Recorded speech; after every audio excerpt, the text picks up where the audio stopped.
Where were you when you were told you got the part, and what do you remember about that special moment in time? I don't remember where exactly I was, but I must have been at home, and the casting director must have called to say that I had gotten the part. And of course, I have to comment now while I have a chance on casting directors in that day really held great sway. They knew their work. They went to see young people that nobody had ever heard of in little theaters or whatever around, or picked up on all the television stuff that they were doing. They knew their craft. And a casting director would say to the director or the producer of the television show or the movie that was being shot, do you want a blonde or a brunette or a redhead? Because he knew that we would come with credentials and with talent. And nowadays, directors and producers will read people who have much better credits than those producers and directors ever dreamed of having themselves and have them in to read one line. It's insane. I don't quite understand whether they're getting the time, but that's the difference between the industry way back when I first came into it. And thank God I came at the tail end of the real golden years and I got to experience them. What do you remember about the first time you met directly Stanley Donen? Because he had just come off doing Singing in the Rain, as I recall. I mean, what stood out to you about him? Well, you were scared to death of anybody that was a director or producer. They were tantamount to God's right hand, you know. And so I just remember being very respectful, but frankly, I wasn't concentrating on, oh, this is Stanley Donen or this is Michael Kidd. I don't think I realized how wonderful Michael Kidd was until during and after, when I went to New York and saw Stanley Donen's work on film or Michael Kidd's on stage. So I did a lot of growing up in that period, let's face it. What was the hardest scene to shoot in that film for you? The hardest. All of it was hard, but all of it was just so wonderful. The escape, or not the escape, but the capture of the girls. We did not go on location to Utah where they shot the snow scenes of the carts and the wagons going through the passes. That was all done beautifully on film. And we shot the collapse of the snow and the snow coming down in the canyon that would shut us off from the townspeople over Esther Williams swimming pool. That's show business. Yeah. The wagon with all of us screaming and yelling and kicking our heels and carrying on, and the boys holding us down, and you know, everybody was supposed to go through quietly so that the snow wouldn't come down. Well, it came down over Esther's swimming pool. Now that's Hollywood magic for you. That is. How soon in the process of shooting did anyone kind of get an inkling that this might be a real sleeper hit for all of you in the studio? I don't think they realized it until the film got put together, or at least pieces of it were being seen, because they came to us at the end of the shoot and said, we're going to send all of you girls out to different parts of the country to publicize this picture and get it known, because nobody had ever heard anything about it. This was the press tour. Right. Yeah, I remember you saying that somewhere that the press tour for you was like a whirlwind or something like that. Oh, it was. It was, because I had, from the Great Divide, you know, Denver west to the coast, all of the major cities, and then they gave me all of Canada to do as well.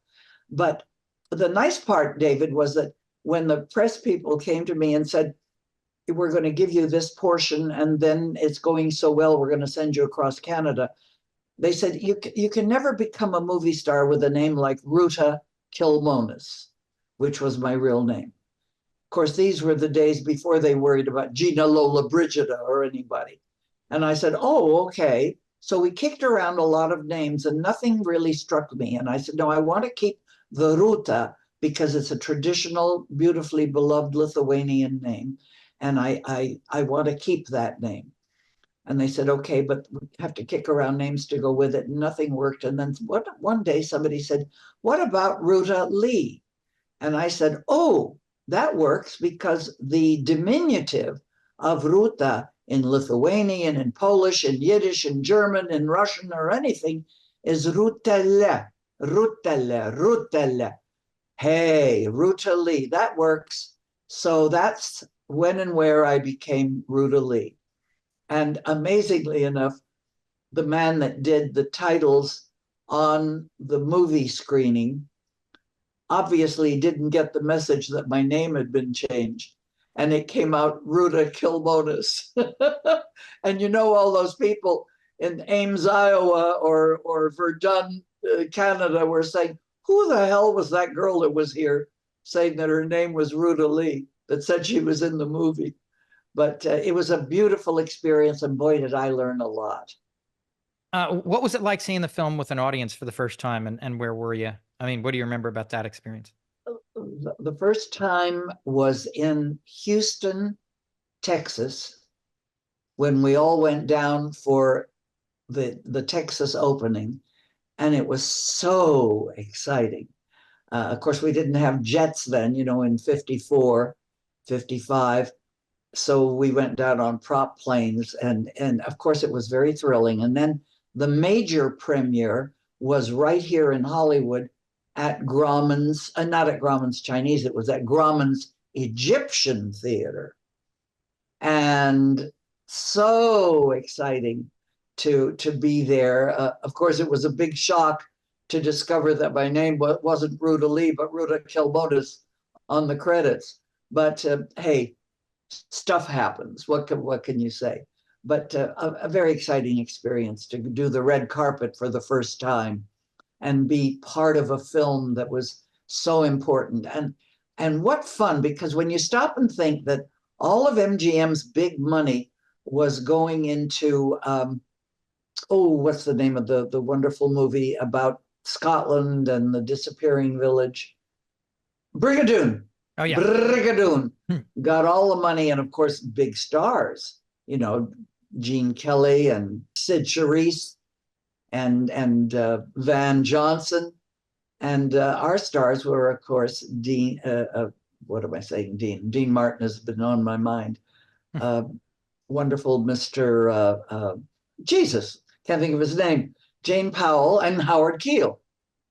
I'm getting old. I can't remember names at all anymore. Well, it seems like your memory's pretty good so far. So your director, Stanley Donen, would go on to cast you once again in the Audrey Hepburn film Funny Face. How did your casting for that movie come about? And did your previous work with Stanley help kind of land that gig? I would imagine. I don't remember auditioning for it. I think I got a call once again from the casting director saying, you've been cast in a movie. And I said, oh, fine. And he had, I think he had one or two of the other brides in it as well. Maybe just one. But it was fabulous because Gene Loring did all the choreography, and I used to go to his classes he had at the American Dance School.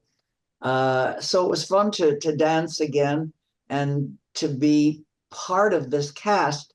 And of course, I fell madly in love with Fred Astaire. And thank God he loved me too. We became very dear friends. And he would follow my career and send me little notes every once in a while saying, I thought you were marvelous in this and this. Don't play this kind of character quite as heavy the next time. He sent beautiful little notes. And did I keep them? Of course not, because I thought, oh, this is just part of life and I'll get them every day. And of course, I didn't keep all of them, which I regret. But I became very good friends with his daughter and son-in-law as well. And his daughter-in-law is living in Palm Springs now. And she sent part of her family to see me in my show that I did in Palm Springs just a couple of weeks ago. So we're still kind of tied together, which is very nice. Oh, nice.